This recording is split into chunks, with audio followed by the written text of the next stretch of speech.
March 8th, 2014. Malaysia Airlines Flight MH370 vanishes over the South China Sea with 239 people aboard. Moments after a routine goodnight transmission, its transponder falls silent, and the plane disappears from civilian radar. Military operators watch, stunned, as it veers into the darkness, beginning a trail that will evade every search effort and spark the largest hunt in aviation history. Why, after a decade, has MH370's fate defied every investigation and left only fragments behind? The answers and the gaps are deeper than anyone first imagined. Scheduled as Malaysia Airlines Flight 370, the Boeing 777-200ER prepared for its overnight journey from Kuala Lumpur to Beijing. The flight was set to depart at 00:35 local time on March 8, 2014. Carrying 227 passengers and 12 crew, 239 people in total, representing more than a dozen nationalities. Cargo loaded for the trip weighed over 14,000 kilograms. The aircraft lifted off from Kuala Lumpur International Airport just after midnight, climbing steadily into the humid Malaysian sky. At the controls were Captain Zahari Ahmad Shah and First Officer Farik Abdul Hamid, both experienced pilots. The cabin crew moved through their safety routines as the plane settled into cruise at 35,000 feet. Passengers settled in for the 6-hour flight north, expecting to reach Beijing by sunrise. As the aircraft crossed the South China Sea, communications between the cockpit and air traffic control followed standard procedures. At 01:19 Malaysian time, Kuala Lumpur Area Control instructed MH370 to contact Ho Chi Minh Control as it neared the boundary of Vietnamese airspace. The crew said the words, "Good night, Malaysian 370. This was the last voice transmission ever received from the flight. Moments later, civilian radar contact with MH370 vanished near waypoint IGARI. The aircraft's transponder signal, essential for tracking, disappeared from screens. For air traffic controllers, the routine flow of information was suddenly broken. No further radio calls came from the crew. The silence was total, and the flight's path, so ordinary until that moment, was lost to civilian eyes. At 1:21 Malaysian time, MH370's transponder signal vanished from civilian radar screens. This device, essential for air traffic control tracking, was not lost due to technical malfunction or atmospheric interference. It was manually switched off. In the same minute, the aircraft's secondary radar signature disappeared, leaving only primary echoes detectable by military installations. These primary returns lack identifying data, but they showed that the aircraft had not simply vanished, it was still airborne and changing course. Military radar operators monitoring the skies west of the Malay Peninsula detected an unexpected maneuver. Instead of continuing toward Vietnam and China, the aircraft made a sharp left turn near waypoint IGARI. The plane then reversed direction, flying back across the peninsula at cruising altitude and speed. This was not a panicked descent or a loss of control. The Boeing 777 crossed the Malaysian landmass in near silence, invisible to civilian systems, and unresponsive to repeated radio calls. Radar plotting placed the aircraft over Penang Island, then northwest along the Strait of Malacca. The path was deliberate, not random. The sequence of system shutdowns, first the ACARS data link, then the transponder followed by a controlled turn, separated MH370's disappearance from any routine electrical failure or catastrophic event. Operators tracking the flight could only watch as it moved steadily toward the Andaman Sea, far from its intended route. The silence on all communication channels remained unbroken, while the aircraft's presence was confirmed only by its faint, unlabeled blip on military screens.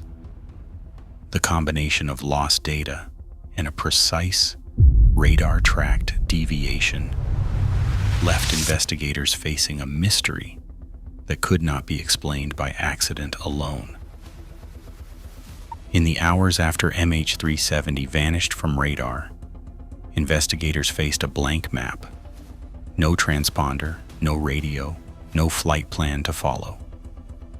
But hidden in the silence was a digital trail, a series of 7 satellite handshakes between the aircraft and the Inmarsat 3 F1 satellite.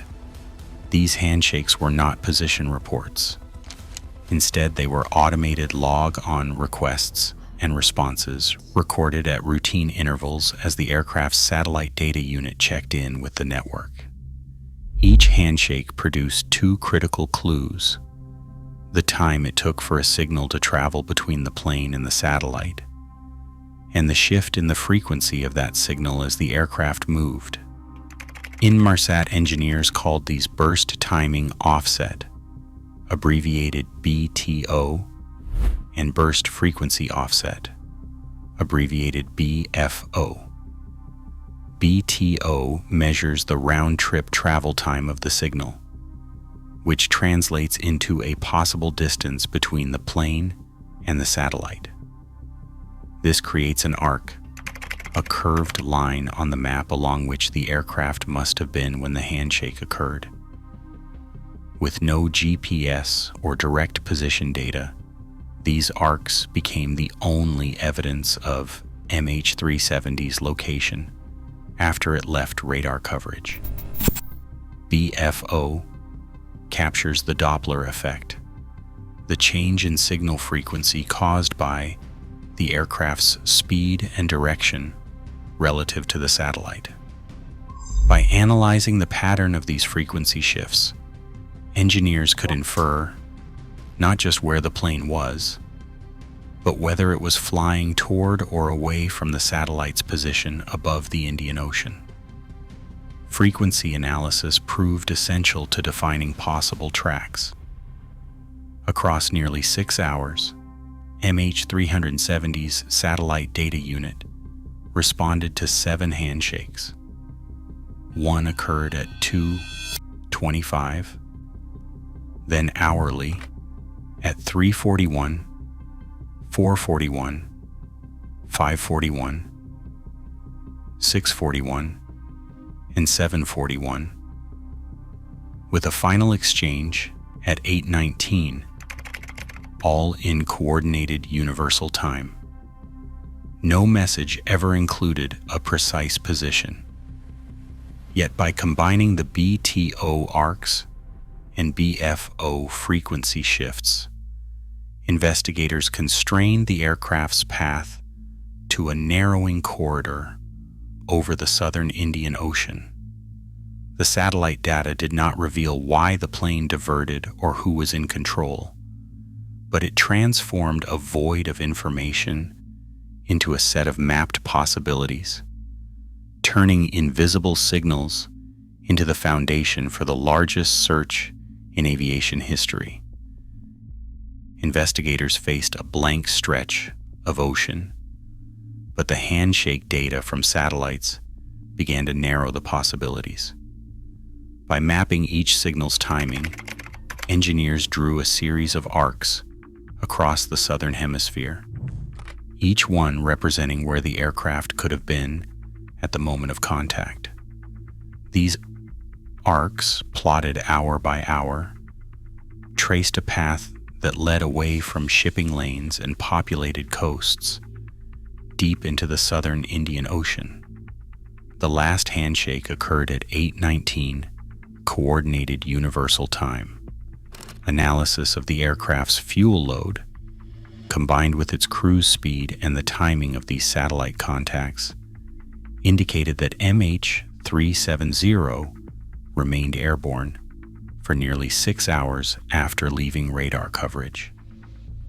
The aircraft's endurance matched the timeline, departing Kuala Lumpur just after midnight, vanishing from radar at 1:21, and finally ceasing all satellite contact at 8:19 Coordinated Universal Time.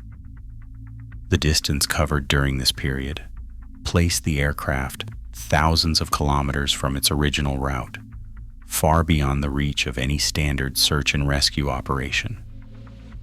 The technical evidence pointed to a single sweeping conclusion. The final satellite arc, the so-called seventh arc, became the focal point for search teams. This invisible line, stretching across the southern Indian Ocean, represented the last known possible positions of the aircraft at the moment of its final automated handshake. The combination of fuel endurance, time distance mapping, and satellite data left little doubt that MH370's journey ended somewhere along this remote corridor. With no further radio contact and no distress signals, the search shifted to this vast uncharted region. The seventh arc would soon define the largest and most complex search operation in aviation history, setting the stage for years of multinational effort and technological innovation. More than 120,000 square kilometers of the southern Indian Ocean have been scanned in the search for MH370, a sweep larger than the land area of South Korea. To cover this immense expanse, engineers turned to some of the most advanced underwater technology available. Early operations relied on towed sonar arrays, dragged behind ships, mapping the seafloor with side-scan sonar and multi-beam bathymetry. These systems could survey broad swaths of ocean, but progress was slow. Towed arrays require calm seas and steady speeds, and their resolution drops as water depth increases.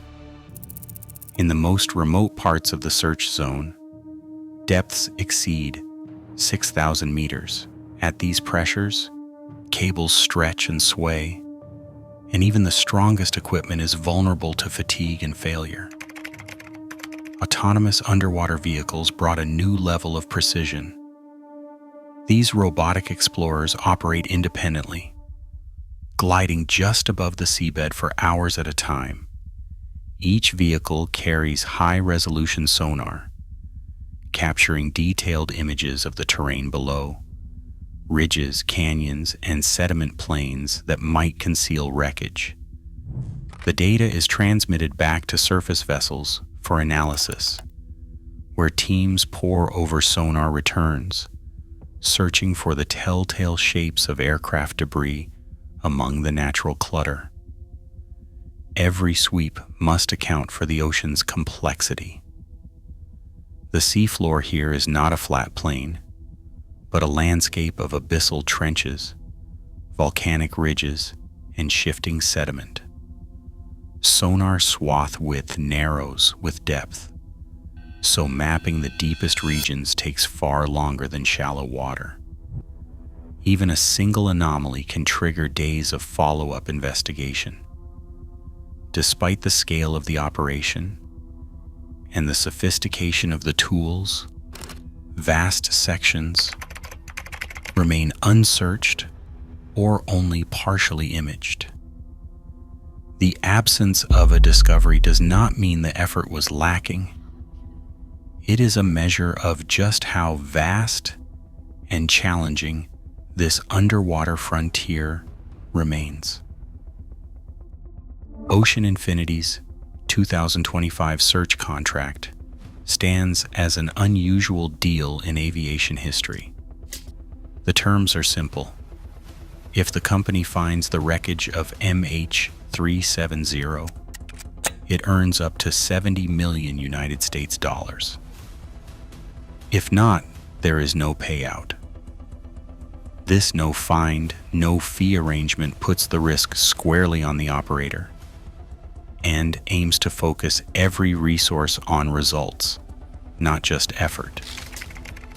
The company mobilized its Armada 7806 vessel and a fleet of autonomous underwater vehicles ready to scan some of the most remote and hostile waters on Earth. Yet by late March, the operation ground to a halt.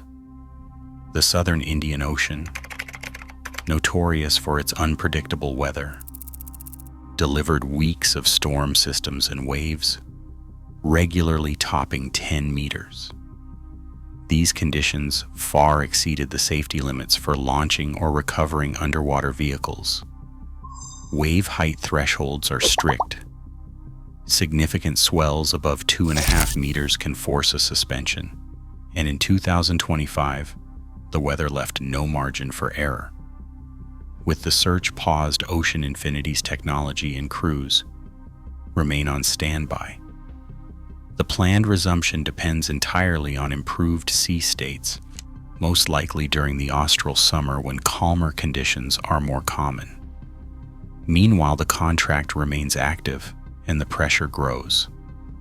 Families of MH370's passengers and crew have never stopped pushing for answers. Advocacy groups, led by figures like Grace Nathan, continue to demand full transparency and a renewed sense of urgency from both search operators and governments. Public statements call for regular updates and the immediate release of all search data. For those waiting, the pause is more than a technical setback. It is another delay in an 11-year quest for closure. The operational reality is clear. Even with the world's best subsea technology and a performance-driven contract, nature still holds the upper hand. But the search remains ready to resume at the first break in the weather, driven by the promise that finding MH370 is not just a technical challenge, but a human obligation. On July 29, 2015, a piece of aircraft debris washed ashore on Reunion Island in the western Indian Ocean. The object, a right flaperon from a Boeing 777, was recovered by local authorities and quickly drew the attention of international investigators. French aviation experts at the Bureau d'Enquête et d'Analyse transported the flaperon to Toulouse for detailed forensic analysis. Over several weeks, technicians examined the part's structure, serial numbers, and material composition, comparing them to Malaysia Airlines maintenance records. On September 3, 2015, French judicial authorities formally confirmed that the flaperon belonged to Malaysia Airlines Flight 370. This finding provided the first direct physical evidence that the aircraft had ended its journey in the Indian Ocean. The arrival of the flaperon on Reunion, more than 4,000 kilometers from the presumed crash site, prompted a new wave of scientific inquiry. Oceanographers and marine biologists studied the currents and winds that could have carried the debris across such vast distances. Drift modeling, built on decades of Indian Ocean current data, showed that floating wreckage from a southern Indian Ocean origin could reach reunion in roughly 16 months, the same interval between MH370's disappearance and the flaperon's discovery. The barnacles and marine life attached to the flaperon matched species native to open Indian Ocean waters, and their growth patterns indicated long-term immersion, further supporting the drift timeline. In the months and years that followed, additional aircraft fragments were found along the coasts of Madagascar, Mozambique, and other Indian Ocean islands. Each piece underwent forensic analysis, with several confirmed as parts of MH370 through serial numbers, manufacturing marks, and material testing. The distribution and timing of these discoveries consistently aligned with ocean drift models, reinforcing the conclusion that the aircraft entered the sea along the southern corridor, identified by satellite data. Physical artifacts, weathered, barnacle-encrusted, and scattered by currents, transformed a mystery defined by absence into one anchored by material proof. On March 8, 2018, the official Malaysian Safety Investigation Report was released. 4 years after Malaysia Airlines Flight MH370 disappeared. The report presented official findings that were stark. Despite exhaustive analysis of radar records, satellite data, maintenance logs, and crew histories, investigators could not determine the cause of the disappearance. Investigators confirmed that the aircraft's diversion from its planned route was deliberate, but they could not establish who was responsible or why the plane changed course. No evidence of mechanical failure was found in the Boeing 727's design or maintenance records. Known structural vulnerabilities were ruled out. The report also stated there was no proof of terrorism, sabotage, or hijacking. All passengers and crew were screened, and no criminal intent or external interference could be confirmed. The investigation scrutinized every available data source.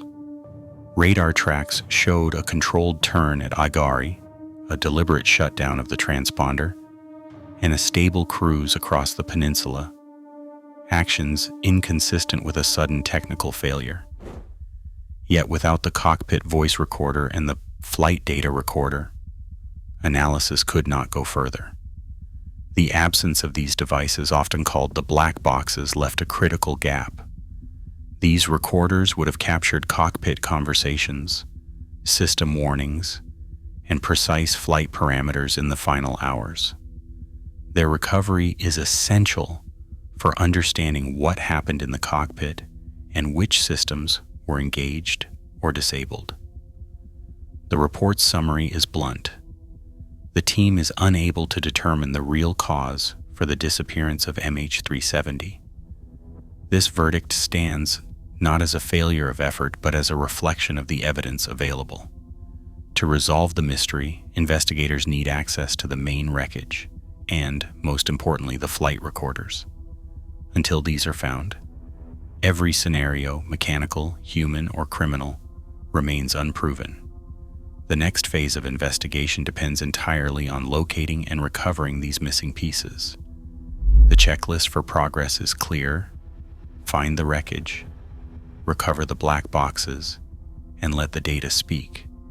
Only then can the story of MH370 move beyond conjecture and deliver answers to the world and to the families still waiting. Today, the technology to track aircraft in real time exists, But the fate of Flight MH370 remains unresolved, despite a decade of search and over $200 million spent. For the families, answers mean everything. For aviation, each unanswered question is a risk still unaddressed. Until the wreckage is found, the world's most advanced systems can't guarantee certainty. Mystery, it seems, still flies with us. What do you believe happened? Share your thoughts below.